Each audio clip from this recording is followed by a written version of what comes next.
This is the MDRT podcast. There are many things that all advisors do, but what do MDRT members do that others don't? During a conversation at MDRT headquarters recorded before the pandemic, PJ Byrne, Brisbane, Australia. Jonathan Godshall, Puebla, Mexico. Danielle J, Timmins, Ontario. Randy Kaufmann, Camp Hill, Pennsylvania. discussed unique strategies, from gifts to songs to surveys, they have implemented to strengthen client relationships. Well, we have Mr. Insurance teddy bears. So they're used for clients when they have children, when they are pregnant. We will give them the teddy bears, but we use them for our clients if they're recovering from an illness or there's a celebration or a birthday. So yeah, just I think a bit of a gimmick and just a nice little touch, and passing on those little teddy bears. We can use them at all sorts of opportunities. When and why did you start doing that? Can you remember a specific time when that's been particularly impactful? Yeah, so we started using it. We started sending out sort of gifts to our clients that had babies, and we big advocates for children's insurance in Australia. So we wanted to start connecting as soon as the child's born, that we're sort of participating in that new child's journey. We're obviously caring for the parents, and we've put insurance in place for the parent to look after the child if something should happen to the parent. So instead of just sending out a gift that wasn't recognised with our brand on it, we investigated. It wasn't an expensive exercise. We get these really nice teddies made, and they've got our logo and sort of everything on them. And we started using them there for children that were born. And then from there we went, I've got to go see a client that's up in hospital because they're sick. Oh, we'll take a teddy bear. So we've taken it there. And then sometimes so-and-so is having a birthday, so we'll give them a teddy bear. And we've got clients that are going overseas, and we'll send them a teddy bear to say, look, we know you're leaving the family for a couple of months to work over in the UK or wherever, and we'll give them a teddy bear. And then we've had photos back of what that teddy bear gets up to, which I've never seen a teddy bear drink that much. But so the clients, some of those teddy bears have been sitting in first class or business class or at a bar in Japan, or just, we've seen one that unfortunately didn't survive because the new dog got it, and so we had to resend teddy bears. But yeah, for us, it's getting some of the photos back, and what we found is the clients receive them, they sort of put them up on Facebook and say, hey, look what we got, and the kids love it, or this is a pretty funny thing. So for us, we've been, I suppose, delivering teddy bears for about 5 years, and it's something just a little bit different that seems to connect well with people. And yeah, you can use it at nice times and even at difficult times when clients are recovering. This isn't one that we needed to purchase, but everyone has birthdays, and I'm not the best singer, if you will, but I do call everyone on their birthday, and I absolutely sing to them happy birthday. And I do it with almost all of my clients, and I do it on their birthday. And it's funny, it's because, as simple as it may sound, we all do things in the interest of our best clients. So how do we sometimes differentiate ourselves? And as simplistic as it may sound, singing happy birthday to my clients, I know is not being done by other advisors for the most part. And it seemed to really resonate. I know it's working because when I miss a call, the clients are reminded, you missed my birthday. Why didn't you call me? So it's a little bit different, and it works, and it kind of keeps a good relationship going. Can you give an example of that singing voice? I actually was going to try that, but I could say, happy birthday to you, happy birthday to you, happy birthday, dear Danielle, happy birthday to you. Danielle, I hope you have a great day. I know you won't be able to pick up this phone, but I'm thinking of you. I hope you have a wonderful birthday. Bye-bye. Done nicely. Well, I don't know if you could say it's an idea or anything, but once a year I meet with every client and sit with them and have coffee with them, and I give them a form, at the end of the meeting. And in the form, it's like a survey. Name, they have to rate the service and everything. They also give us interest, like golf or movies or things like that. That it works for me, because if I see these movie things that work or like a sale or like a promotion or like something, I send that thing to those clients.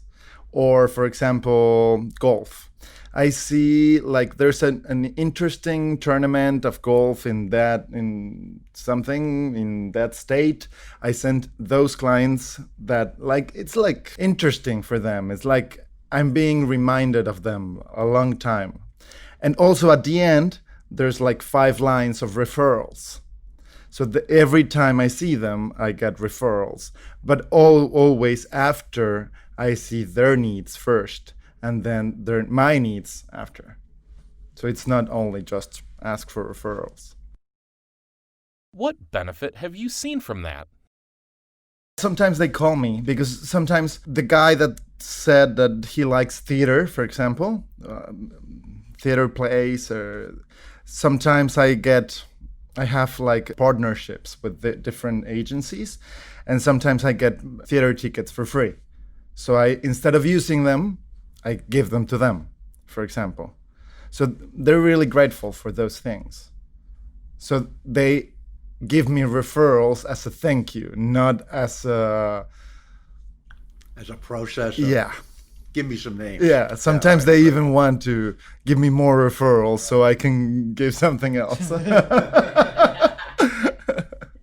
My deal is not necessarily, because the question was what makes it different as an advisor. I think for us is that we hold our clients accountable and we hold ourselves accountable. I hold my clients accountable to the goals that they set out, and we truly, truly track them and hold them accountable to it. If they tell me they want to retire by the age of 62, we're going to make sure they retire by 62. If it's changed, you got to let us know, because we're going to hold you accountable to it. Is every meeting we set out, everything is all based upon goals of what they want. And sometimes I have to remind them, saying, is that we're just holding you accountable to what you want to do, not what I want to do. It's not about me retiring. I said, I can retire if I want. I said, but you're telling us you want to retire. And that's what you hire us for, us to do. So that part of it is that often clients forget that this is what they've told you that they wanted to do. And we're holding them accountable to it. And when they get to that point, I never thought I'd get there. Well, yeah. Did you ever think, why wouldn't you? Right? We held them accountable to what they want to do. What's a specific, memorable time that's played out? Clients retire, and that's the big thing, right? Because there again is that, Danielle, I don't want to work till I'm age 65, because that's a normal age in Canada for people 60, 65 to retire. I don't want to work. Okay, right? Okay, guys, you're 62 now. Remember, this is what you wanted to do. Oh, am I there? Yeah, you're there. So now that the clients have the choice that they can retire, now becomes a totally different conversations, because when you can retire financially, a lot of them don't want to, but it's to have the choice to be able to do that. So they're grateful that we held them accountable, or they'll thank you that they retired. Danielle, thanks for your help retiring. I say, I didn't do the work. I just held you accountable. You're the one who saved the money. I said, what I do thank you is that you trust me. You trusted us in your process, that we made you save the money, right? Or we got you to do this, we got you to do that. But they're the ones that did the work, but they think you did it. But in essence, they're the ones that did the work. And you also keep reminding the client. Absolutely. Because sometimes, well, it happens to me also, that sometimes they don't remember, or they just remember what they want. They don't remember what they told you at the beginning. You know, if they want to buy that cottage, okay, this is what you need to in order to get that cottage, or is the cottage still important? It's just to remind them of the goals that they want to set out. And every time we meet clients, we go on the goals of what they wanted. If they've changed it, you got to let us know. I had one client who wanted a cottage, and we knew which area they wanted to, and so I'd seen a listing for them, so I sent them the cottage. Oh, I forgot about that. They ended up buying the cottage, right? But is that part of it? I had another client who wanted to own a building, property management building. Well, one of my clients happened to want to sell theirs, so I hooked up the seller and the buyer, and they're both my clients, that they didn't have to pay brokerage fees, and they ended up, and that lady still has that apartment building today. So, right, it's just knowing your clients, and through, like you say, like your You find out their hobbies. Well, us, we do it against the goals, is more so that part of it. Or we have a list of 5 or 10 years before retirement. So if we know it's 10 years before retirement, we send them that list, what you need to do. 5 years before retirement, what you need to do. And that we don't give it out in the meeting, that we mail out to them. So little different things like that, setting up on their goals. How does someone forget they wanted to buy a cottage? Life gets fat, right? They forget. Well, I don't think they forget. I think they forget how important it was for them in that time. Or how about being reminded that they can buy that cottage? Yeah, also. And we can help them purchase that because that was their overall goal in part of their planning. Yeah, I got to say, in our wealth business, is a lot of the time it's giving clients permission to say yes. They're scared to do things that they can afford to do, but they don't know if they should or shouldn't. So they just do what they've always done and not do anything at all. So getting them in and asking them what those goals are and then encouraging them to make those decisions. And even when you walk into the foyer of the wealth business, we have postcards because a lot of people want to travel. And so every time one of our financial planning clients travels, we're like, can you please send us a postcard once you get there? And each postcard has its own frame. And so we can, that business, we've been asking for postcards for only 2 years.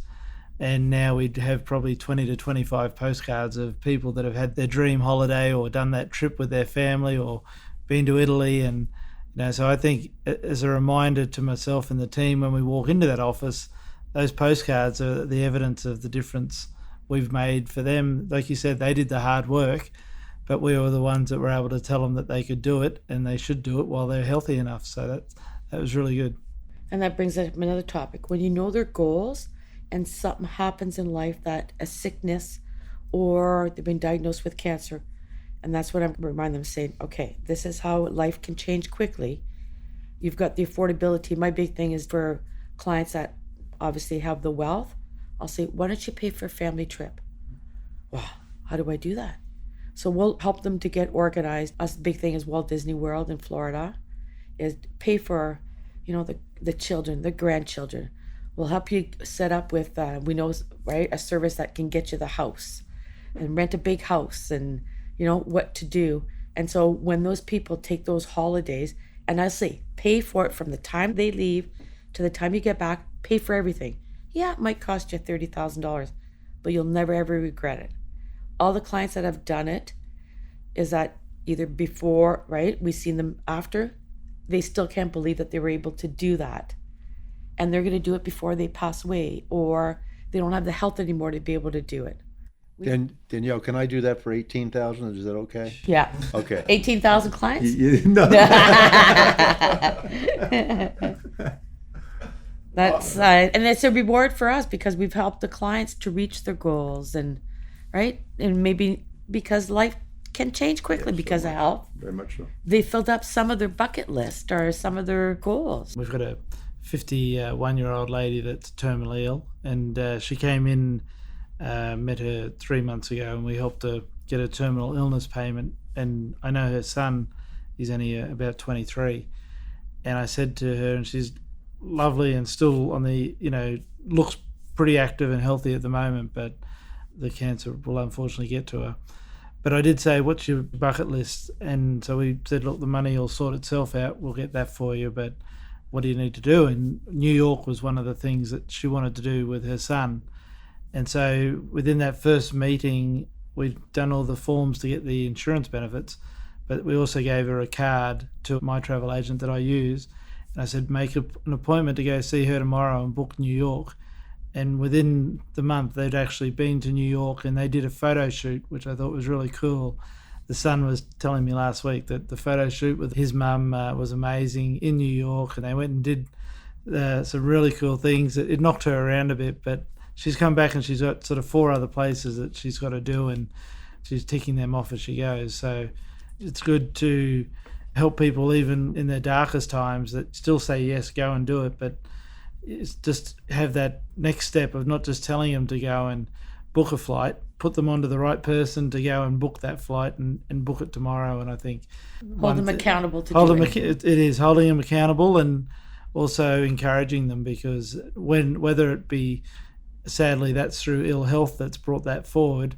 I think it's really important with clients that have good health to go and do the things while they can do it now as well, because we see the differences and we know firsthand how quick life and health can change because of the industry we're in. So yeah, I think helping people tick those milestones off, and those memories are a lot more important than another $5,000 or $10,000 in the bank. That's the end of this month's episode. If you'd like to subscribe, you can find us on SoundCloud and Spotify at MDRT Podcast. Thanks for listening, and see you next time.